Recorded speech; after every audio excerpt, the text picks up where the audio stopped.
कश्यप और आप देख रहे हैं सबसे बड़ी बहस। हल्ला बोल कोरोना की दूसरी लहर शांत होते दिख रही है, लेकिन उसकी तबाही के निशान जगह जगह है। इसी तबाही में हमने काफी कुछ गंवाया है। देश को भारी नुकसान हुआ, अर्थव्यवस्था पटरी से उतर गई, लोगों की जेबें खाली हो गई। Centre for monitoring Indian economy की माने तो लगभग 1 करोड़ लोगों की नौकरियां इस दूसरी लहर में चली गई। वहीं भारत के 97% परिवारों की इनकम घट गई। चीनी वायरस ने पूरी तरह तबाह करके रख दिया। ऐसे मौके पर सरकार के सामने बड़ी चुनौती, एक तरफ देश की बड़ी आबादी को वैक्सीन लगाना है, वहीं दूसरी तरफ देश की अर्थव्यवस्था को भी बचाना है। क्या ये इतना आसान है? यानी सरकार के सामने जहान का इम्तिहान भी है। आज बात होगी इन्हीं सब मुद्दों पर, लेकिन पहले ये रिपोर्ट देखिए।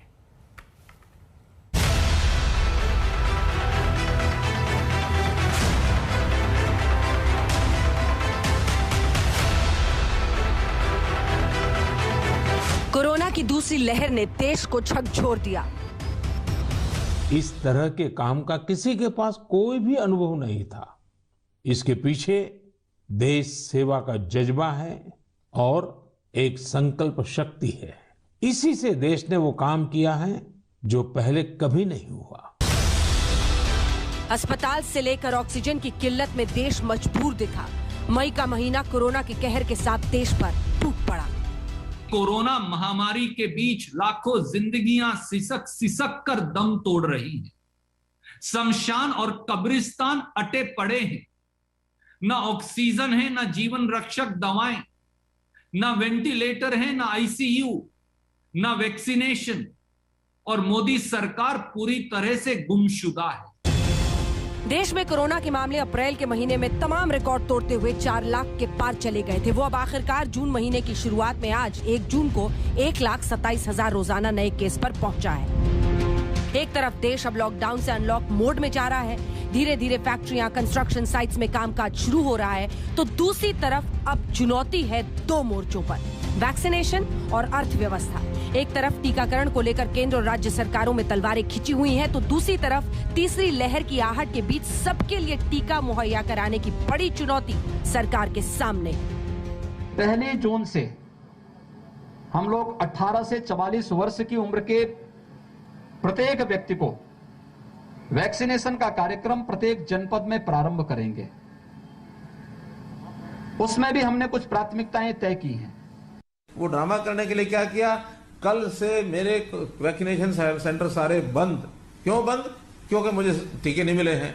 हम कहते हैं टीके तो बाकी प्रदेशों में आपको ज्यादा मिल रहे हैं, आप जैसे बाकी प्रदेश कर रहे हैं। आज हम भी 2 लाख एक ही दिन में लगा करके अपना स्टॉक खत्म कर सकते हैं। हमको पता है कि जितना स्टॉक मिल रहा है, हम 50,000 60,000 रोज करेंगे तो ये काम हमारा चलता रहेगा।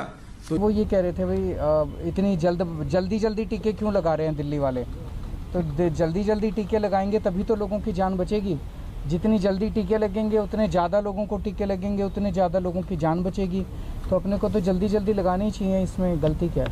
वैक्सीनेशन को मिशन के रूप में प्रारंभ करके हम अपनी जनता को सुरक्षा चक्र देके इस लहर से बचाने का अगर आती है तो काम करेंगे। टीकाकरण के बाद ही धीरे धीरे जिंदगी पटरी पर लौटेगी। तो साथ ही इस कोरोना काल का सबसे बड़ा साइड इफेक्ट रहा है अर्थव्यवस्था पर गहरी चोट। देश के विकास दर पर कोरोना काल की ऐसी मार पड़ी है कि वित्तीय वर्ष 2020-21 के बीच जीडीपी -7.3% रही। पिछली तिमाही में 1.6% थी जीडीपी। हर क्षेत्र में कोरोना की मार से लोग बेदम हैं। करीबन अगर डायरेक्टली देखा जाए तो 35,000 लोग अनएम्प्लॉयड हुए। 35,000 फैमिली आप समझ लीजिए उनकी आज लाइवलीहुड के लिए तरस गई हैं, समझ लीजिए। वर्ल्ड ओवर सबसे ज़्यादा हिट जो हुई है वो हॉस्पिटैलिटी सेक्टर हुआ है, और क्योंकि इस सेक्टर में this is most ऑफली it employees a lot of man power. Centre for monitoring Indian economy के मुताबिक देश में करीब 1 करोड़ लोगों ने इस दूसरी लहर में नौकरियां गंवाई हैं। वहीं सीएमआई का दावा है कि कोरोना की शुरुआत के वक्त से अब तक 97% परिवारों की आय घटी है। दूसरी तरफ महंगाई छप्पर फाड़ है। भोपाल से लेकर गंगानगर और मुंबई में तेल की कीमतों ने सेंचुरी ठोक दी है। पेट्रोल 103 रुपए से ऊपर निकल गया है। अब आप समझ सकते हैं एक आम आदमी को कितनी परेशानी हो रही होगी। रेट दिन पे दिन बढ़ रहा है लगातार। एक टाइम पे सोचा गया था कि पेट्रोल वापस 60-70 रुपए जाएगा, लेकिन वो बढ़ता ही जा रहा है, नॉन स्टॉप बढ़ रहा है। हमारे को तो पुराने दिन देते, मोदी जी अच्छे दिन ना किए, बहुत देख लिए अच्छे दिन ही। 100 रुपए लीटर तो पेट्रोल देखा ही नहीं था कभी, अब 100 रुपए लीटर पेट्रोल सर मार कितनी पड़ रही है। सवाल सिर्फ इस दूसरी लहर के अंत का नहीं है, चुनौती अर्थव्यवस्था से लेकर वैक्सीनेशन और तीसरी लहर की तैयारी पर जा खड़ी है। आज तक ब्यूरो। सैयद जफर इस्लाम, सांसद भारतीय जनता पार्टी के, इस वक्त हमारे साथ लाइव जुड़ गए हैं, और गौरव वल्लभ जी, कांग्रेस पार्टी के राष्ट्रीय प्रवक्ता, हमारे साथ चर्चा में शामिल हो रहे हैं। माना चुनौती बड़ी है, बहुत परिस्थितियां ऐसी रहीं पूरे अप्रैल मई के महीने में जो कि देश की अर्थव्यवस्था से लेकर आम आदमी की जिंदगी को पूरी तरह से तबाह करने पर आमादा थी। लेकिन सैयद जफर इस्लाम साहब, कैसे माने कि आपकी सरकार के नियंत्रण में परिस्थितियां हैं? नेगेटिव में जाती हुई ये जीडीपी कैसे बेहतर होगी परिस्थितियां? लोगों की नौकरियां, अगर 1 करोड़ नौकरियां गई हैं, इसका मतलब आप भी समझ रहे होंगे। विस्फोटक परिस्थिति। सैयद जफर इस्लाम साहब। देखिए अंजना जी, मैं आपको कुछ ऐसे आंकड़े देंगे जिससे आपको समझ में आएगा कि मैं क्या बताना चाह रहा हूं और हकीकत क्या है। ये जो आपने जीडीपी के बारे में बोला माइनस में है, ये तो मालूम था। ये कौन सी नई बात आप और हम कह रहे हैं या दुनिया वाले कह रहे हैं? ये 1 साल का जो है पूरा जीडीपी है जो है वो माइनस में रहेगा, ये सबको मालूम था। हमें भी मालूम था, आपको भी मालूम था, रहेगा, ये होना था। लेकिन हकीकत की बात है कि अगर आज के आप देखिए कि ये पहले राउंड में जो लॉकडाउन हुआ था उसका इम्पैक्ट जो था वो आज इस पूरे साल के जीडीपी में भी दिख रहा है। लेकिन फर्स्ट क्वार्टर में ही पिछले साल के जो है -23 और 24% जो है जीडीपी था। अब मैं बात करता हूं कि आज के दिन में अगर देखिए तो इस बार जो लॉकडाउन अलग अलग स्टेट्स में हुआ है, अपने हिसाब से लॉकडाउन किया है, लेकिन उसमें जब सबसे ज्यादा लॉकडाउन का जो असर पड़ा है वो रिटेल बिजनेस में पड़ा है, बाकी मैन्युफैक्चरिंग में नहीं पड़ा। इसलिए देखिए आज का जो पीएमआई डेटा आया, लोग कह रहे थे पीएमआई डेटा जिससे पता चलता है मैन्युफैक्चरिंग में कितनी एक्टिविटी है, वो अप्रैल के महीने में तो पॉजिटिव 50 के ऊपर थी। 50 के ऊपर जो रहती है तो जब नंबर आता है तो मतलब एक्सपेंशन हो रहा है, एक्सपेंशनरी है, मतलब और तेजी से बढ़ रहा है। लेकिन 50 से नीचे रहता है तो उसमें तब चिंता की बात होती है। मई में जो सबसे ज्यादा महामारी का जो असर था उसके बावजूद भी पीएमआई का डेटा 50 से ऊपर आया। इसका मतलब कि मैन्युफैक्चरिंग में चल रहा है। हाँ, जहां पर क्लाइंट कस्टमर इंटरफेस है उस बिजनेस में थोड़ी तकलीफ है, लेकिन फिर भी अगर आप देखिए तो ऑनलाइन डिलीवरी इस तरह से जो है बहुत सारे बिजनेसेस चल रहे हैं। कुछ बिजनेसेस इसका इम्पैक्ट नेगेटिव हुआ है, जैसे होटल, जहां रेस्टोरेंट में आपको जहां पर जो इन रूम डाइनिंग जो है उसमें रेस्टोरेंट में डाइनिंग वो नहीं हो रहा है, उससे थोड़ा सा वहां पर एम्प्लॉयमेंट का फर्क पड़ा। और मुझे मालूम है, देश की सरकार को भी मालूम है कि जैसे ये लॉकडाउन सब जगह स्टेट में खत्म होगा, जैसे महामारी में कमी आएगी, तो कुछ सेक्टर्स के बारे में मैं कह सकता हूं, चाहे वो टूरिज्म हो, चाहे वो होटल का हो, चाहे इस तरह की जो जिसमें इम्पैक्ट हुआ है कोविड से, उस तरह के सेक्टर को सरकार सहायता करेगी, 100% सहायता करेगी। और सरकार जो है बार बार जहां जहां जरूरत है सहायता कर रही है। आप देखिए आत्मनिर्भर पैकेज, इतने सारे पैकेज जो अनाउंस किए उसका इम्पैक्ट पॉजिटिव रहा, उसकी वजह से इकोनॉमी में तेजी भी आई, वृद्धि भी आई, और जो बिजनेस को जो सपोर्ट चाहिए था वो मिलता रहा। लेकिन आज देखिए अंजना जी, आप भी देख रही होंगी कि जो केस फर्टिलिटी रेट था वो नीचे हो गया, जो पीक हो रहा था वो पीक से अब नीचे की तरफ आ रहा है। आंकड़े आपको खुद दिखा रहे हैं, तो हर चीज बता रही है कि अब ये जो बुरा दिन था वो खत्म हुआ। मई में हमने 1.5 महीना अप्रैल और मई में बुरा दिन देखा है, अब धीरे धीरे जो है पटरी पे सब कुछ आ रहा है। और जो रिटेल बिजनेस में जिसमें जो कस्टमर जहां पर जो है नहीं जाता था वहां पर फर्क पड़ा है, वो अब धीरे धीरे इम्प्रूव हो गए। जब जैसे दुकानें खुलने लगेंगी तो जाहिर है लोग जाना शुरू करेंगे। ठीक है, मैं लौटूंगी, बहुत सारे और भी सवाल है मेरे मन में। उसका एक और तरीका उसका देखने का कि पिछले बार आप देखा था कि लेबर फोर्स जो है वो डिसरप्ट हो गया था चारों तरफ, इसलिए कि बहुत बड़े तादाद में जो है। आज देखिए कंस्ट्रक्शन हर जगह जा रहा है, कंस्ट्रक्शन में कोई कमी नहीं है, लेबर फोर्स जहां था वहीं रह रहा है। इससे समझ में आता है कि इकोनॉमिक एक्टिविटी है। ठीक है, थोड़े रिटेल और बिजनेस सेक्टर में प्रॉब्लम था, वो भी लॉकडाउन खत्म होगा तो सारी चीजें वापस हो जाएंगी। और जो नौकरियां गई हैं आप देखिए तो आप जो बोल रहे हैं ना सर, उससे लग रहा है बड़ा सरल है मामला। काश ये इतना सरल होता, 1 करोड़ लोगों की नौकरियां जाना, काश इतना सरल होता जितना आपने इसको सिंपल बना दिया। मैं लौट रही हूँ प्रभु, रुकिए ना थोड़ा सा इंतजार कीजिए। आप 1 मिनट, सीएमआई का डेटा जो है आप देखिए, मार्च अप्रैल जो फर्स्ट क्वार्टर में सीएमआई का डेटा आया था पिछले साल, उसमें देखिए उसमें लिखा था उन्होंने कि 26% और 30% तक जो है जॉब लॉसेस हुए हैं। अभी तो सिंगल डिजिट में जॉब लॉसेस है, वापस फिर आगे उसको जो फॉरेन रिकवरी भी हो गई, नवंबर आते आते जो है आप जो है प्री कोविड लेवल पे नौकरियां वापस आ गई थी। अभी तो सिंगल डिजिट में है, और जैसे लॉकडाउन खत्म होगा स्टेट्स में आप देखिए इकोनॉमिक एक्टिविटी उस स्टेट में और बढ़ेगी और वापस मैं लौट रही हूँ। गौरव वल्लभ जी वो कह रहे हैं बुरे दिन टल रहे हैं, जैसे जैसे केसेस कम होंगे परिस्थितियां बेहतर हो रही हैं। एफआईआर दर्ज होने के अंजना जी कुछ दिनों पहले ही नीरव चौक से नीरव मोदी फरार होने में कामयाब हो गए थे। उस वक्त मेरे ख्याल से न तो सरकार को पता था, न तो जांच एजेंसियों को पता था तो सिर्फ पंजाब नेशनल बैंक अप्रैल को, जिसने सही समय पर जांच एक महीने में 74 लाख लोगों ने अपनी नौकरी गंवाई। CMI का आंकड़ा है कि मई से लेकर अगस्त के बीच में 66 लाख लोगों ने व्हाइट कॉलर नौकरियां गंवाई। ये हो क्या रहा है? और ये कह रहे हैं कि सब कुछ ठीक है। आप एक बार जफर साहब, मैं आपको एक मेरी बात मानिए, थोड़ा सा बाहर जाके या आपके कोई जान पहचान के युवा लोग हो या जिन्होंने नौकरी खोई है उनसे फोन पे बात करिए, आपको पता चलेगी व्यथा क्या है। जो आप टीवी पर आकर अपनी बात को डिफेंड करते हैं ना, उनसे एक बार फोन पे बात कर लेंगे ना तो आप इतनी देखिए विजय माल्या को लेकर पहले से ही जो यूके की कोर्ट है उसने उसको प्रत्यर्पित कर दिया है। अब विजय माल्या ने जो जानकारी दी कि उसने वहां पर शरण मांगी है यूके में, जिसको लेकर अभी भी फैसला नहीं हुआ है। विजय माल्या को आने में और भी वक्त लग सकता है। नीरव मोदी का जहां तक बात है, जो लंदन की निचली अदालत है उसने भारत के कोई दूसरा ऑडियो वहां से आ रहा है। एक सेकंड सर, कोई दूसरा ऑडियो भी आपके पास से आ रहा है? कोई टीवी या कुछ चल तो नहीं रहा है आपके आसपास वल्लभ साहब? आने में अभी भी मुझे लगता है कि 6 महीने से ये लगता है मुझे किसी उसको ठीक कराइए, जल्दी से ठीक कराइए। लेकिन गौरव वल्लभ जी ये भी तो बताइएगा, ये सामान्य परिस्थितियां हैं क्या? लॉकडाउन क्या शौकिया लगा रहा है कोई? इस बार तो राज्य सरकारों ने खुद फैसला लिया ना, तो फिर सबकी जवाबदेही और जिम्मेदारी होगी। परिस्थितियां असामान्य हैं, लोगों की जिंदगी को बचाना महत्वपूर्ण था, तभी तो राज्य सरकारों ने इतने सख्त फैसले लिए ना। आपकी अघाड़ी सरकार चल रही है महाराष्ट्र में, वहां पे ये फैसला क्यों लिया गया?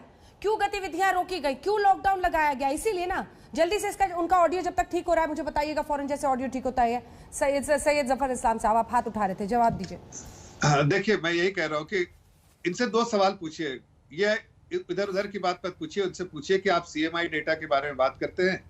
आप CMI डेटा जब 26, 27, 30% जो जॉब लॉसेस बताया था, क्या जब लॉकडाउन हटने के बाद इकोनॉमिक एक्टिविटी जब बहाल हो गई तो क्या वो रिकवरी रेट पूरा नहीं आ गया? वो वापस नौकरियां नहीं आ गई?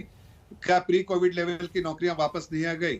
इसी तरह से अभी आप महाराष्ट्र में जाके देखिए, सबसे ज्यादा जॉब लॉसेस तो वही है। अब इसलिए कि वहां पर सब इकोनॉमिक एक्टिविटी थोड़ा जो जितनी बंद करनी थी किया, उससे नुकसान हुआ। लेकिन फिर भी मैं कह रहा हूं, चाहे वो महाराष्ट्र हो, चाहे राजस्थान हो, चाहे गुजरात हो, चाहे वो बिहार हो, कोई भी स्टेट में जहां जहां लॉकडाउन हुआ है, इस वक्त जान बचाना ज्यादा जरूरी था। 1-1.5 महीना लोगों ने उसको प्राथमिकता दी जान बचाने को। हम अप्रिशिएट करते हैं, देश की जनता अप्रिशिएट करती है। और वो भी इस तरह का पहले जैसा लॉकडाउन नहीं हुआ, उस वक्त कुछ जानकारी नहीं थी इस बीमारी के बारे में। इसलिए इस बार जो लॉकडाउन हुआ है, स्टेट गवर्नमेंट ने उसी में तरह की लॉकडाउन किया है, इसमें मैन्युफैक्चरिंग को बिल्कुल टच नहीं किया। नौकरियों का क्या होगा सैयद जफर इस्लाम साहब? मैं तो 100% वापस आएगी नौकरियों का क्या होगा? विस्फोटक परिस्थिति मैंने इसीलिए कहा क्योंकि वैसे ही हिंदुस्तान में युवाओं को लेकर, नौकरियों की मौजूदगी को लेकर एक बहुत बड़ा प्रश्न चिन्ह रहता है। आप 100 आंकड़े दिखाते हैं, वो 10 आंकड़े दिखाते हैं। सवाल तो ये है सर कि कोविड की परिस्थितियों के बाद लोगों की रोजी रोटी पर बनाई है सर। अंजना जी, मैंने आपके चैनल पे पहले भी कहा कि मैं CMI डेटा को, जो उनका जो बेस है, जो जितना ये लेते हैं, सैंपल लेते हैं, जितना सैंपल सर्वे के बेसिस पे करते हैं, उससे मैं कंफर्टेबल नहीं हूं। फिर भी चूंकि CMI डेटा वो बार बार मेंशन करते हैं, उसी के बेसिस पे मैं जा रहा हूं कि उनको पिछले बार प्री कोविड लेवल पे जो नौकरियां थी, पोस्ट कोविड जैसे हुआ, जैसे लॉकडाउन हुआ, उस वक्त जो नौकरियां गई, और फिर नवंबर के आंकड़े उठा के देखिए क्या प्री कोविड लेवल तक आ गए नहीं। ये सब सामने आपके। आज इस तरह की बात मैं तूतू में नहीं करना चाहता, लेकिन मैं उनसे सवाल करना चाहता हूं कि भाई आपके सामने जिनकी नौकरी गई है ना सैयद जफर इस्लाम साहब, वो सुन रहे होंगे ना ये तूतू में, तो उनको और गुस्सा ही आएगा। नहीं, बिल्कुल तूतू में, मैं तो कह रहा हूं ठंडक नहीं आएगी इससे। उनकी तो ये चिंता है कि वो क्या करेंगे। चिंता मत कीजिए, मैं तो आश्वासन दे रहा हूं, द कॉन्ट्ररी। मैं डरा नहीं रहा हूं, मैं कह रहा हूं बिल्कुल नौकरियां आएंगी, ज्यादा नौकरियां आएंगी। इसलिए कि जितने सारे ज्यादा इकोनॉमिक एक्टिविटीज शुरू होगी, जितना सरकार कोविड को ध्यान में रखते हुए सरकार ने बजट बनाया है, सरकार ने आत्मनिर्भर पैकेज कोविड को ध्यान में रखते हुए बनाया है। जाहिर है उसका जो उस पैकेज का जितना ज्यादा इस्तेमाल होगा, उतना ज्यादा नौकरियां भी शुरू होंगी। मिडिल क्लास के लिए भरपूर ध्यान रखा है। अगर आपको एमएसएमई में जितने सपोर्ट देते हैं, जाहिर है कि मिडिल क्लास को उसको फायदा है, नौकरियां मिडिल क्लास करती हैं। ईपीएफओ को डेटा देखिए इस बार का, जहां जो आपको फॉर्मल सेक्टर में देखिए इस बार भी नौकरियां बढ़ी हैं। लेकिन मैं ये कह रहा हूं कि देखिए लॉकडाउन के समय में मैं कह रहा हूं कि अच्छी हालत तो नहीं है। जाहिर है लॉकडाउन हो रहा है इसलिए कि मतलब चाहे उस बीजेपी की सरकार हो या किसी और की सरकार हो, लॉकडाउन करना मतलब तकलीफ है। उस वक्त लॉकडाउन करेंगे तो थोड़ा इकोनॉमिक एक्टिविटी कम होगी तो जाहिर है नौकरियां जाएंगी, लेकिन ये टेम्पररी है। ये सीएमआई के डेटा को अगर आप फर्ज, ठीक है, गौरव वल्लभ जी भी जुड़ गए। गौरव वल्लभ जी वो कह रहे हैं टेम्पररी है, परिस्थितियां बेहतर होंगी। और देखिए मैं तो आपसे ये पूछ रही हूँ सर, सामान्य परिस्थितियां नहीं है ना, राज्य सरकारों ने भी फैसला लिया ना कि आर्थिक गतिविधियां अभी रोकनी पड़ेंगी, चाहे अर्थव्यवस्था को थोड़ा नुकसान हो, लोगों को परेशानी हो, लेकिन जान बचानी है। तो फिर अंजना जी, ठीक रहा मोदी के सिर। आवाज आ रही, साफ आ रही है सर, पूरी आ रही है जी, बराबर। जी अंजना जी, आपने सवाल किया सामान्य नहीं है। ये Bangladesh, Myanmar, China, Vietnam, Bhutan, Nepal, Pakistan, Indonesia, America, UK, Singapore, Malaysia, Thailand, यहाँ पे क्या सामान्य थी क्या? यहाँ पे क्या सामान्य हो रही है क्या कि आज दुनिया के अगर हम 194 देश की तुलना करें तो भारत की जीडीपी 142वें नंबर पर है। क्या वहां पर असामान्य स्थितियां हैं क्या? कब तक आप कोरोना के पीछे दुख के छुप के भागोगे अपनी गैर जिम्मेदारी से? आपको जिम्मेदारी लेनी पड़ेगी। कभी एक्ट ऑफ गॉड पे आ जाते हो, कभी एक्ट ऑफ प्रीवियस गवर्नमेंट पे आ जाते हो। सवाल का जवाब दो कि कोरोना के पहले 2019-20 में जीडीपी विकास दर 8% की 4% क्यों हो गई? क्योंकि आपने नोटबंदी में सारे उद्योग धंधों को ध्वस्त कर दिया, क्योंकि आपने अपनी ईगो को सेटिस्फाई करने के लिए बिना सोचे समझे, बिना तैयारी के जीएसटी लगाई। आज तक हमारा ऑर्गेनाइज सेक्टर उसका दंश झेल रहा है, क्योंकि आपकी गैर जिम्मेदाराना हरकतों के कारण, 4 घंटे के लॉकडाउन के कारण 12 करोड़ 20 लाख लोगों ने अप्रैल 2020 में अपनी नौकरी खोई। आपके बिना सोचे समझे निर्णयों के कारण आज हम वैक्सीन जो इम्प्लीमेंटेशन है वो मात्र 15.5 लाख वैक्सीन पर डोज लगा पाते हैं। दुनिया में कहीं दूसरी डोज नहीं है, दूसरी वेव नहीं है, पर हमारे यहाँ है दूसरी वेव, क्योंकि हमारे यहाँ मोविड है,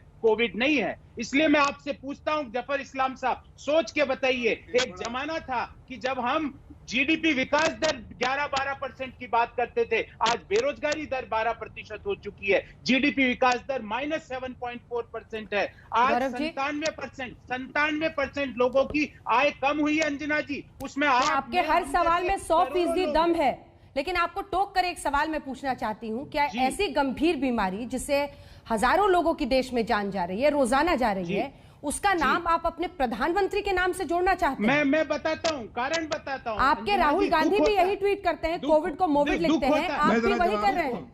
आप प्रधानमंत्री के नाम को उस बीमारी के नाम के साथ जोड़ना चाहते हैं।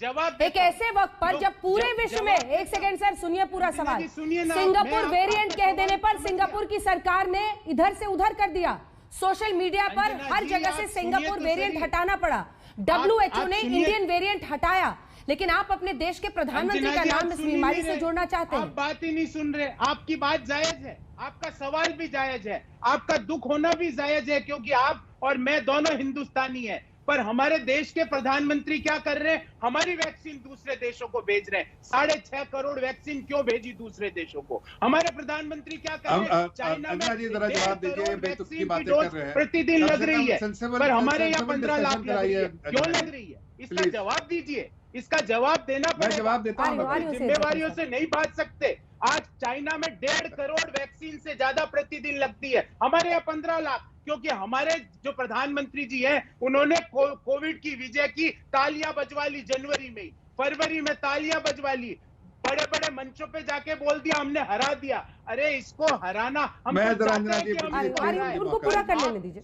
सुनिए आप जफर साहब, सुनिए पूरी बात। मैंने क्यों कहा सुन रहा हूं भाई, सुन रहा हूं, आपका ड्रामेटिक्स सुन रहा हूं। मेरे को एक चीज बताइए, दुनिया का एक देश बताइए जहां पर प्रांतीय सरकारों को कहा जाता है कि वैक्सीन खरीदो। दुनिया का एक देश बताइए, हमको 280 करोड़ वैक्सीन की डोज चाहिए और हमारे पास मात्र 39 करोड़ डोजेज है। क्यों है? क्योंकि प्रधानमंत्री जी ने ताली थाली में समय जाया करा। मई और जून 2020 में दुनिया के सारे देशों ने वैक्सीन बुक करी, हम जनवरी 2021 से हुए। क्यों? क्योंकि प्रधानमंत्री अपने आत्म सम्मोहन में युक्त थे, उनको तो कुछ दिख ही नहीं रहा था, उनको लग रहा था मैं विश्व मंचों पे विश्व गुरु कैसे बन जाऊं। हमारे बच्चों की वैक्सीन जब किसी दूसरे देश के लोगों को भेजी जाती है तो दिल, अगर इनका भाषण खत्म हो गया तो मैं बोलूंगा। मैंने ये शब्द इसलिए बोला, और आपका दिल दुखना भी लाजमी है क्योंकि आप हिंदुस्तानी हो, मैं भी हिंदुस्तानी हूँ। अच्छा नहीं लगता है आज जब 74 लाख लोग अपनी नौकरी खो रहे हैं ना, तो वो कोविड की वजह से नहीं खो रहे हैं क्योंकि वैक्सीन नहीं लगाई जा रही है समय पर। दुनिया के हर देश में आर्थिक गतिविधियां सुचारू हो गई, हमारे देश में क्यों नहीं हो पा रही है? क्योंकि वैक्सीन नहीं लगाई जा रही है। इसका जवाब देना पड़ेगा, मुझे मोदी बोलना पड़ा। मोदी सरकार की जीरो वैक्सीन नीति भारत माता के सीने में खंजर है, राहुल गांधी ने कहा है। सुनिए, कह रहे पीएम की झूठी छवि के लिए सब कुछ होता रहा। जवाब दीजिए। देखिए अंजना जी, ऐसा लगता है कि एक रिकॉर्ड बज रहा है, हर दिन एक ही बात ये लोग कहते हैं, इसके अलावा कुछ मुद्दाहीन पार्टी है इसलिए कि इनके पास और कुछ बात करने को है नहीं। अब मैं पूछता हूं कि भाई देश के बारे में और दुनिया के बारे में बात करते हैं तो मैं उनसे पूछता हूं कि पूरी दुनिया का स्टैटिस्टिक्स निकालिए, किस देश ने हिंदुस्तान से ज्यादा वैक्सीनेशन कर लिया है? भाई जनता उनकी भी है, परसेंटेज टर्म से बात कीजिए, अगर परसेंटेज टर्म से भी बात करें, किस देश ने हमसे ज्यादा, बहुत ज्यादा कर लिया है? किस देश ने? भाई किसी देश ने नहीं कर लिया है। आप किस तरह की बकवास कर रहे हैं यहाँ पर आके? दूसरी बात मैं कह रहा हूँ कि ये बात कर रहे हैं नौकरियों के बारे में।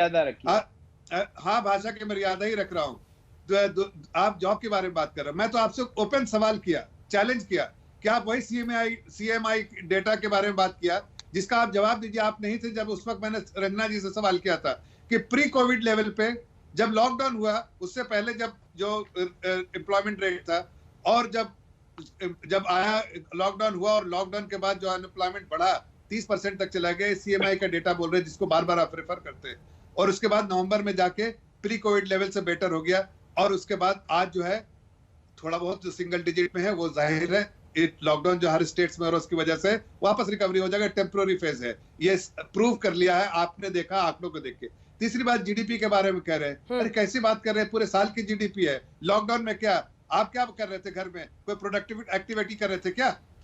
बताइए जरा सा। या आपके घर के लोग, बाकी लोग जो आपके पार्टी के लोग कोई प्रोडक्टिविटी दे रहे थे क्या देश की जीडीपी में ग्रोथ के लिए? जाहिर है लॉकडाउन था तो सभी इकोनॉमिक एक्टिविटी बंद थी, तो उसका असर तो दिखेगा माइनस में, ये सबको मालूम है। एवरीबॉडी एक्सपेक्ट नोज दैट कि ये आने वाला था, ये नंबर तो आने वाला था। लेकिन आगे जो आपसे मैं पूछना, चूंकि आप इकोनॉमी समझते हैं गौरव जी, आप बताइए कि जो हाई फ्रीक्वेंसी डेटा उठा के देखिए मार्च के, हाई फ्रीक्वेंसी डेटा उठा के देखिए अप्रैल की, हाई फ्रीक्वेंसी डेटा देखिए मई में। थोड़ा जाहिर है लॉकडाउन होगा तो उसमें थोड़ा फर्क पड़ेगा, लेकिन पीएमआई डेटा क्या समझाता है?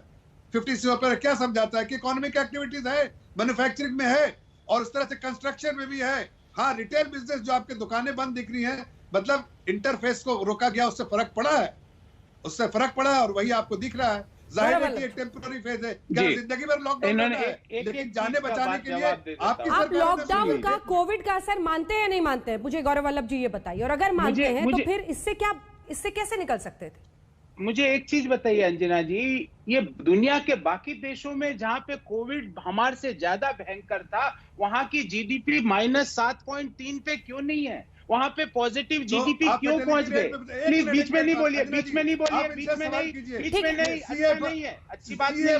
मैंने आपके बीच में नहीं बोला। पूरा कर ले गौरव वल्लभ जी, पूरा कर ले। अरे सैयद जफर इस्लाम साहब, मैं आऊंगी। अच्छी बात नहीं, अच्छी बात नहीं। गौरव वल्लभ जी पूरा कर, अच्छी बात नहीं, बारी बारी, अच्छी बात नहीं है, अच्छी बात नहीं है, अच्छी बात नहीं है।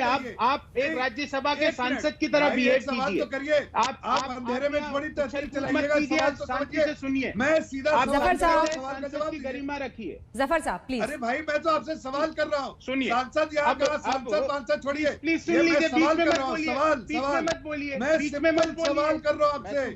ठीक है, एक सवाल मैं करने दूंगी, आप सवाल कर लीजिएगा।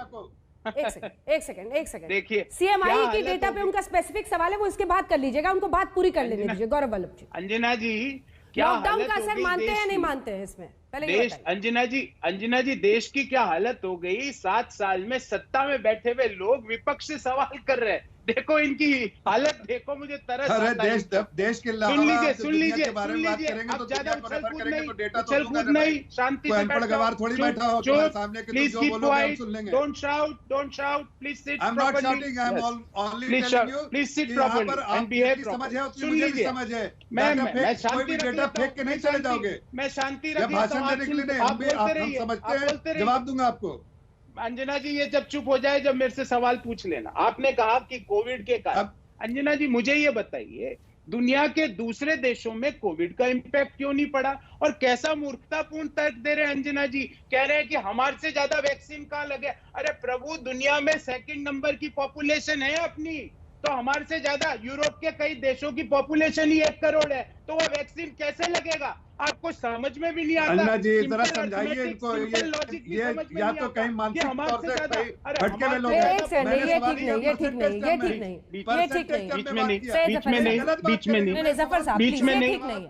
ये प्लीज पर्सनल रिमार्क नहीं, और अपनी अपनी बारी में गौरव वल्लभ जी पूरा करेंगे, मैं आपके पास फौरन आऊंगी प्लीज। एब्सोल्यूट नंबर पे बात नहीं करूंगा मैं, परसेंटेज शब्द बात किया, परसेंटेज बीच में नहीं।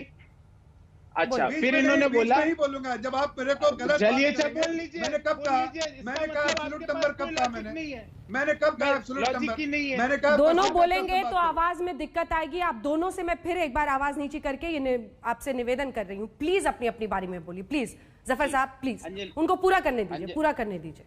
देखिए तमाम राज्यों में हुए ना, महाराष्ट्र में तो हालात सबसे खराब रहे, सबसे पहले वहीं पर लॉकडाउन की परिस्थितियां आई थी, तो सामान्य गतिविधियां रुकी ना उन सब से। और रिटेल सेक्टर जो वो कह रहे हैं उसमें वाकई एफएमसीजी जो फास्ट मूविंग कंज्यूमर गुड्स है उसमें हम दिखा रहे हैं कि कितनी गिरावट आई है, लोग निकल नहीं रहे थे, खरीदारी में कमी आ रही थी, 16% तो एफएमसीजी मार्केट लुढ़का है, तो इन सब का असर रहा ना क्यूमुलेटिव। बिल्कुल, अब एक एक का जवाब दे दूं, बस बीच में ना बोले। तो इन्होंने कहा भारत से ज्यादा वैक्सीन कहां हो रही है? भैया Bharat second most populated country है, दुनिया के दूसरे देश 1-1 करोड़ के पॉपुलेशन के देश है। चाइना में मैंने आपको कहा प्रतिदिन 1 करोड़ 70 लाख लोगों को डोज लग रही है। ये आप आंकड़ा देख लीजिए, जो हमसे थोड़ा सा आगे है पॉपुलेशन पे, और हमें 15 lakh dose per day on an average लग रही है जब से वैक्सीनेशन चालू हुआ। तो इसके कारण सेकंड वेव आई, और सेकंड वेव के आने के कारण, क्योंकि हमने वैक्सीन नहीं लगाई, तो सेकंड वेव आई, उसके कारण हमारे उद्योग धंधे ध्वस्त हुए। सेकंड पॉइंट, आपने कहा डबल डिजिट नहीं है। अरे 30 डेज एवरेज, प्रभु मैं तो समझता था आप पढ़े लिखे आदमी है, सीएमआई का 30 डेज एवरेज 11.9% है, लगभग 12% जो मैं शुरू से कह रहा हूं। फिर आपने अंजना जी, आपने जो सवाल किया कि उद्योग धंधे ध्वस्त हुए, बिल्कुल सही बात कही। होटल हो, आपकी टूरिज्म हो, दुनिया के हर देश ने सेक्टर स्पेसिफिक ग्रांट्स दी है। अमेरिका ने टूरिज्म को निकालने के लिए लगभग 1,75,000 करोड़ की ग्रांट दी है। हमारे देश ने क्या किया? हमारे देश में मिडिल क्लास लोगों की नौकरी गई, आपके जैसे, मेरे जैसे, आपके भाई की, मेरे छोटे भाई की, मेरे बड़े बहन की, इनकी नौकरी गई। हम सब लोग मिडिल क्लास है। अमेरिका ने पे चेक प्रोटेक्शन प्रोग्राम के तहत $2,500 तक देने का काम किया। आपने क्या किया? आपने सेक्टर स्पेसिफिक कितने लोगों को कितना पैसा दिया? टूरिज्म और ट्रेवल की आप बात करें। फिर एक लास्ट बात अंजना जी, और ये बहुत गंभीर बात है जो एम्प्लॉयमेंट से डायरेक्टली रिलेटेड है। हमारा जो कैपेसिटी यूटिलाइजेशन है देश का, वो 59% है, जो कोई जमाने में 78%, 78% रहा करता था अंजना जी। 78% से हम 59% पर आए। क्यों आए? क्योंकि हमने नोटबंदी की। क्यों आए? क्योंकि हमने बिना समझे गलत तरीके से जीएसटी लगाई। इस कारण से जो कैपेसिटी यूटिलाइजेशन 78% हुआ करता था, आज 59% है। इसीलिए बार बार कहता हूं, जब तक लोगों के हाथ में कैश ट्रांसफर ये जो अभी गिरावट आई है, ये नोटबंदी की वजह से अभी तक आई है गिरावट। अरे नोटबंदी से रिलेटेड है। डाटा दे रहा हूं ना आपको, डाटा दे रहा हूं। ठीक है, इसी का जवाब लेंगे सैयद जफर इस्लाम साहब से। एक ब्रेक के लिए मुझे रुकना पड़ रहा है, लेकिन सबसे बड़ा कंसर्न, सबसे बड़ी चिंता जो आम आदमी की है वो खोई हुई नौकरियों पर ही है। उस पर जो आपने बोला है उसका सैयद जफर इस्लाम साहब जरूर जवाब दीजिएगा। एक छोटे से ब्रेक के बाद भी चर्चा जारी है, देखते रहिए आज तक।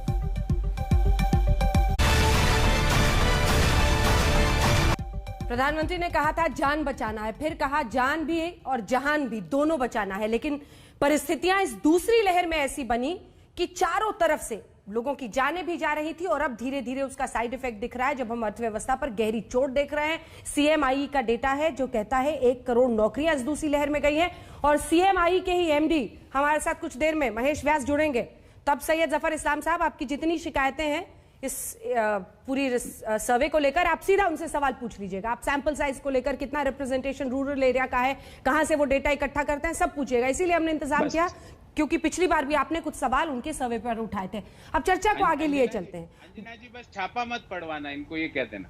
मैं जरा गौरव वल्लभ जी के तमाम सवालों का जवाब दीजिए। और नौकरी पर सबसे गहरी चिंता, इसको लेकर सरकार क्या करेगी? उन लोगों का क्या होगा जो जबरदस्त मतलब घर के अंदर रोजी रोटी की जिनकी परेशानी हो गई है, उनके लिए क्या रोड मैप है आपका?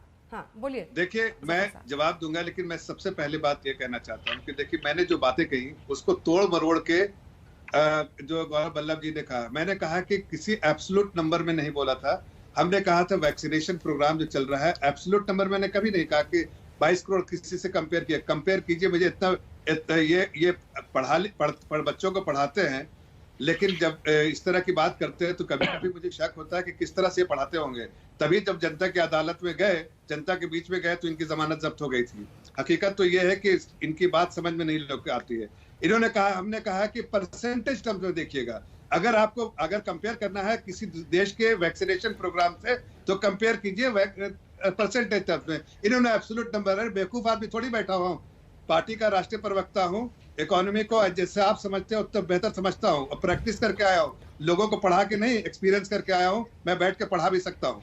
सुन लीजिए। अब दूसरी बात मैं कह रहा हूँ, जहां तक नौकरियों का सवाल है, अभी आ रहे हैं सीएमआई के मैनेजिंग डायरेक्टर, उससे सवाल करूंगा। लेकिन उससे पहले मैं आपको कहना चाहता हूँ, जब महादेव बैठे हुए कांग्रेस से, उनसे पूछिए कि भाई इकोनॉमी को मेजर करने के क्या क्या तरीके हैं, और उनसे पूछिए कि क्या उसका रिफ्लेक्शन कहाँ दिखता है। हाई फ्रीक्वेंसी डेटा जो है वो क्या उसको दर्शाता है कि नहीं, कि क्या किस आपके जान में कैसे आप देखते हैं, सारे टेस्ट करवाते हैं, इन्होंने भी करवाते होंगे बराबर। अभी किसका ब्यौरा दे रहे थे, भाई बहन सबको का ब्यौरा दे रहे थे, तो सबका टेस्ट तो होता ही होगा। टेस्ट में पता चलता है भाई किसको कितना उस रिपोर्ट में क्या जो भी आता है उससे पता चलता है। उसी इकोनॉमी का टेस्ट है हाई फ्रीक्वेंसी डेटा, अगर इकोनॉमिक एक्टिविटीज को देखना है। तो आप बताइए, मैं इनको चैलेंज करता हूँ कि आप मार्च का डेटा निकालिए, अप्रैल का डेटा निकालिए। मैं खुद कहा कि थोड़ा सा नीचे होगा, लेकिन फिर भी रिटेल सेक्टर में हो सकता है। आपने कहा एफएमसीजी सेक्टर में, हाँ मैं खुद कह रहा हूँ अब के उसमें थोड़ी सी बंदी है बिकॉज ऑफ लॉकडाउन, लेकिन जहां कंस्ट्रक्शन में दिखाइए,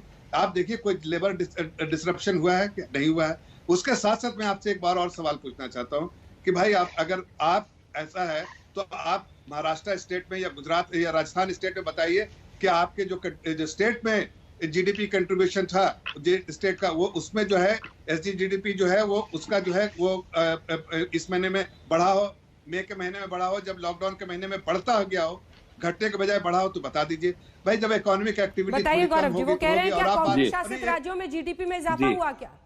जी इन्होंने ठीक है, लास्ट सवाल है, एक और सवाल है उनका, रह जाएगा। बस मैं सिर्फ इतना कह रहा हूँ कि देखिए मैं एक और सवाल कर रहा हूँ। जब ये एक केस, और मैंने कहा कि इकोनॉमिक एक्टिविटी हमने जान और जहान दोनों को प्राथमिकता दिया, इसलिए मैंने कहा CFR केस फर्टिलिटी रेट का ध्यान देना पड़ेगा कि बाकी दुनिया में जिन्होंने लॉकडाउन नहीं किया, जिन्होंने नहीं इस पर कोशिश ये की, उसका फर्टिलिटी रेट देख लीजिए और यहाँ पे देखिए फर्टिलिटी रेट क्या है इंडिया में, तो आपको खुद समझ में आएगा कि हमने जान और जहान दोनों को प्राथमिकता, जहान को प्राथमिकता दी और जान को भी प्राथमिकता दी। इसलिए मृत्यु दर, वो कह रहे हैं मृत्यु दर जब आप विश्व के बाकी मुल्कों से कंपेयर करें तो मृत्यु दर भी हिंदुस्तान में कम है। हमने जान और जहान दोनों पर प्राथमिकता दी। बिल्कुल। और क्या कांग्रेस शासित राज्यों का पॉजिटिव जीडीपी कंट्रीब्यूशन था ये 2 महीने में? जरूर बिल्कुल बताओ। पहला इन्होंने मेरे ऊपर निजी टिप्पणियां करी। प्रभु मैं हार गया चुनाव, मैं बोल रहा हूँ, पर आपके मुख्यमंत्री जिनके सामने मैं खड़ा था, सिटिंग मुख्यमंत्री निपट गए। अरे मैं कोई पर्सनल नहीं, मैं आपको बता रहा था कि जनता आपका मुख्यमंत्री हार गया एक प्रदेश का मेरे कारण, और आप हंस रहे हो। तो आप सोच रहे हैं कि दुनिया मुझे पता नहीं, फिर बीच में उछल कूद नहीं करिए, उछल कूद नहीं, no sit properly, sit properly, no behave properly, there should be etiquette class please. ये मत समझिए, जो भी बोलिएगा वो बोल के निकल जाएगा, ऐसा नहीं होगा। No need to shout sit. अच्छा प्रोफेसर साहब टॉपिक पे आइए। मैं हंसते हुए प्रोफेसर साहब टॉपिक पे आइए। अंजना जी इनको थोड़ा समझाइए ना कि जफर साहब प्लीज सांसद महोदय प्लीज। मैं तो हंस के बोल रहा हूं। वल्लभ जी जवाब दीजिए। तो इन्होंने मेरे ऊपर टिप्पणी करी, मैं नहीं करूंगा। मैं कोई टिप्पणी नहीं की, मैंने जनता के बारे में बताया, जनता के ख्याल क्या आपके। चलिए आप आराम से शांत। फिर आपने कहा कि साहब मैंने ऐसा नहीं कहा था कि रेट, मुझे ऐसा बताइए 15 लाख डोजेस पर डे लग रही है, 280 करोड़ लगनी चाहिए, और उससे कम रेट कौन से देश की है बताओ, रेट बता दो। पर आप टोटल में बताओ तो टोटल में बता दो, रेट में बताओ तो रेट में बता दो। मैं रेट में बता देता हूं, प्लीज बीच में नहीं आपकी। ठीक है, मैं पूछूंगी वैक्सीनेशन पर सवाल पूछूंगी, उनके सवाल नोट करके रखिए अपने सवाल। बिल्कुल। फिर मैंने इनको कहा कि चाइना में 1 करोड़ 70 लाख वैक्सीन लग रही है और आज 15 लाख वैक्सीन हिंदुस्तान में प्रतिदिन लग रही है। उसके जिम्मेवार कौन है? क्योंकि आपके पास वैक्सीन ही नहीं है। इसका कारण ये है कि आप ताली थाली में समय नष्ट कर दिया आपने। इसका कारण ये है कि आप हवाई जहाज लेके घूम रहे थे, चुनावी सभाएं इनके पास फिर सुन लीजिए, बीच में नहीं, नो सिट यस। फिर अब आपने कहा कि पूरा कर लेने दीजिए, अभी उनको अभी कांग्रेस शासित राज्यों पर भी जवाब देना है। सवाल को जवाब दो एक बार पे। फिर आपने कहा अंजना जी कि कांग्रेस शासित राज्य, बिल्कुल वाजिब सवाल है अंजना जी। वैक्सीन लगाने की जिम्मेदारी, वैक्सीन का लाइसेंस कौन देवे? केंद्र सरकार। वैक्सीन प्रोक्योर कौन करे? केंद्र सरकार। सबसे सस्ती वैक्सीन किसको मिल रही है? केंद्र सरकार को। कह रही है राज्य सरकारें लॉकडाउन। अरे आपने वैक्सीन नहीं लगाई इसलिए राज्य सरकारें को बाध्य होकर लॉकडाउन लगाना पड़ा। और अंजना जी फिर बोलता हूं, आपको फिर कहता हूं कि हम मंदी में कोरोना के पहले थे, और जो ये 4 घंटे का लॉकडाउन और वैक्सीन नहीं लगाने की जो केंद्र सरकार की नीति है, उसके कारण अप्रैल माह में 74 लाख लोगों ने अपनी नौकरी खोई। पिछले साल अप्रैल माह में 12 करोड़ 20 लाख लोगों ने अपनी नौकरी खोई। उसका कोई जवाब नहीं है। मैंने इनसे पूछा सेक्टर स्पेसिफिक टूरिज्म ट्रेवल को कितना दिया आपने पैसा? कोई आंसर नहीं है, क्योंकि दिया ही नहीं है। क्योंकि जो माननीय फाइनेंस मिनिस्टर है वो सिवाय मैं जवाब दे रहा हूँ अंजना जी, देखिए कोई जवाब ही नहीं देती है। वो या तो प्रधानमंत्री की मन की बात के ट्वीट्स को रीट्वीट करती है मैडम, उनके पास कोई ब्लूप्रिंट ही नहीं है इकोनॉमी को रिवाइव करने का। आप कंजम्पशन लेड इकोनॉमी है भारत की, उसको रिवाइव करने के लिए लोगों के हाथ में पैसा देना पड़ेगा ताकि कंजम्पशन बढ़े, ताकि नई डिमांड बढ़े। उस डिमांड को पूरी करने के लिए उद्योग धंधे सप्लाई करे। आप 58% के कैपेसिटी यूटिलाइजेशन में हो, आपकी नौकरियां तो जानी है Anjana ji. It is as simple as this. और यहाँ पे आके ये निजी टिप्पणियां करते हैं, मुझे बुरा नहीं लगा, पर एक बात जरूर साबित हो गई कि आपके पास मेरे एक प्रश्न का भी अंतर नहीं था। आपके पास सिवाय निजी बातें करने का कोई। मैंने आपसे पूछा कि भैया ये 74 लाख नौकरियां क्यों गई, बता दीजिए। सैयद जफर इस्लाम साहब, जफर साहब 2 लाइन में जवाब दीजिएगा, क्योंकि महेश व्यास जी अब हमारे साथ जुड़ गए हैं और इस पूरी रिसर्च को लेकर जो भी आप रिपोर्ट को लेकर आपका जो भी सवाल है आप उनसे पूछ लीजिएगा। महेश व्यास जी हमारे साथ जुड़ गए हैं। इन्हीं की जिस सीएमआई का डेटा हम आपको दिखा रहे हैं रिपोर्ट में, एक सेकंड, उसी रिपोर्ट के मुताबिक हिंदुस्तान ने इस दूसरी लहर में 1 करोड़ नौकरियां खोई हैं। महेश व्यास जी, मैं सवालों के साथ आपके पास आ रही हूं, एक बार पहले जवाब दे लें जफर साहब गौरव वल्लभ जी की बात। अंजना जी ये मैंने पहले ही शायद इस कहीं ध्यान इनका भटका रहता है, इसीलिए मैं कह रहा हूं कि टीचर होके ध्यान, बच्चे का ध्यान भटकता है, टीचर होके भी ध्यान भटका रहता है इनका। मैंने कहा सेक्टर स्पेसिफिक अनाउंसमेंट सरकार ने नहीं किया है।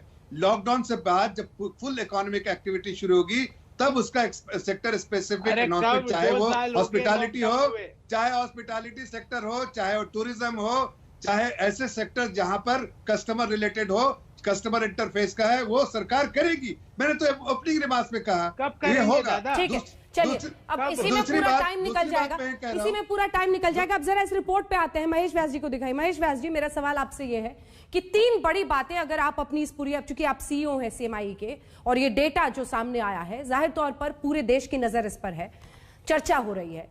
3 बड़ी बातें, क्योंकि खास तौर पर सैंपल को लेकर कई सवाल उठते हैं और जैसा जफर साहब भी उठा रहे थे, बीजेपी के वो सांसद हैं, आप कैसे कन्विंस करेंगे हमारे देश की जनता जो देख रही है कि आपने बहुत ही एक बड़े पैमाने पर ये रिपोर्ट सामने रखी है और क्या बड़े फैक्टर्स इसके आप देश को समझाएंगे?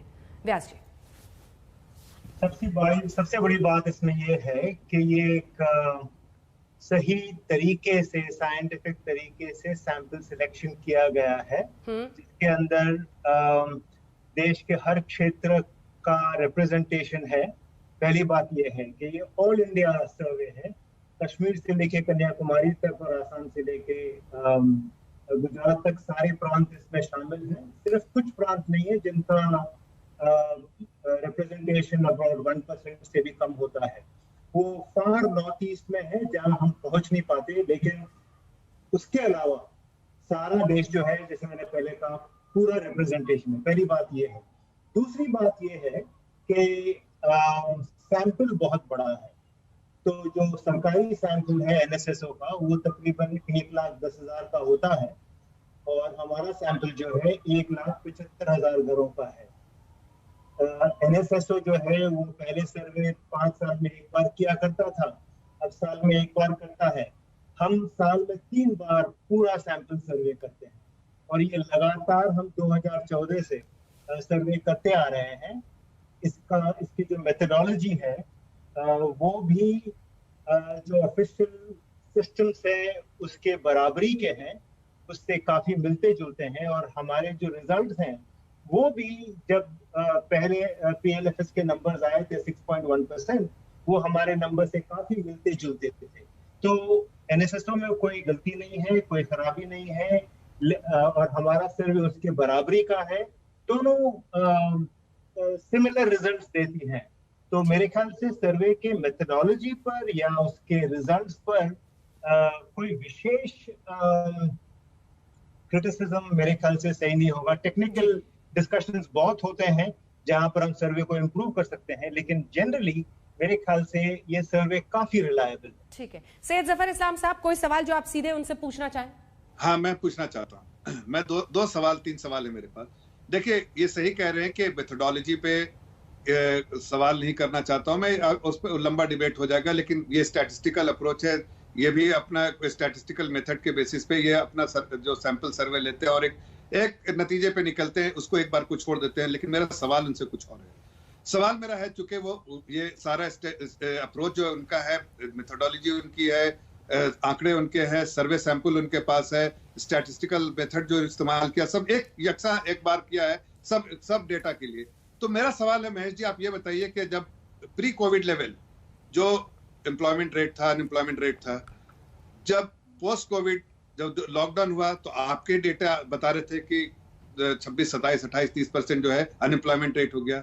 नंबर लॉकडाउन खत्म हुआ, इकोनॉमिक एक्टिविटी शुरू हुई, अनलॉक होता गया, जैसे जैसे होते गए फेजेस में हुआ, और आपको फ्रीक्वेंसी डेटा के साथ हाई फ्रीक्वेंसी डेटा भी उसी तरह से दर्शाता रहा, डिमांड भी उसी तरह से, और साथ साथ आपके एम्प्लॉयमेंट का अनएम्प्लॉयमेंट रेट भी घट के जो प्री कोविड लेवल से पहले तक आ गया। आया कि नहीं, ये आपके आंकड़े बता रहे थे। आज मैं ये कह रहा हूँ कि इसके जो इम्पैक्ट है, मई के महीने के इम्पैक्ट है, या जो भी जो सेकेंड वेव के है, ये भी टेम्पोररी है कि नहीं। मैं सिर्फ इतना है, जब इकोनॉमिक एक्टिविटी शुरू होगी जैसे पिछली बार, ये आपके आंकड़े बता रहे हैं, तो क्या ये वापस इस तरह से नहीं देखेंगे? मैं आपसे सवाल कर रहा हूँ। ठीक है, व्यास जी। तो अनएम्प्लॉयमेंट रेट आपकी बात सही है। जब पहले अनएम्प्लॉयमेंट हुआ तो 24% तक अनएम्प्लॉयमेंट पहुंचा था। जब अनलॉकडाउन हुआ तो वापस उतर करके प्री कोविड के लेवल्स तक आ गया था।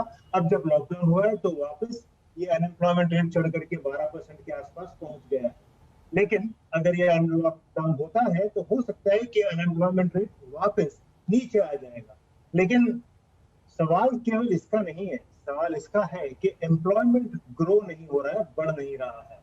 तो प्री कोविड लेवल्स तक हम अभी भी नहीं पहुंचे हैं। प्री कोविड लेवल्स के समय 404 मिलियन 40 करोड़ के ऊपर नौकरियां थी, जो अभी 39 करोड़ तक पहुंच गई।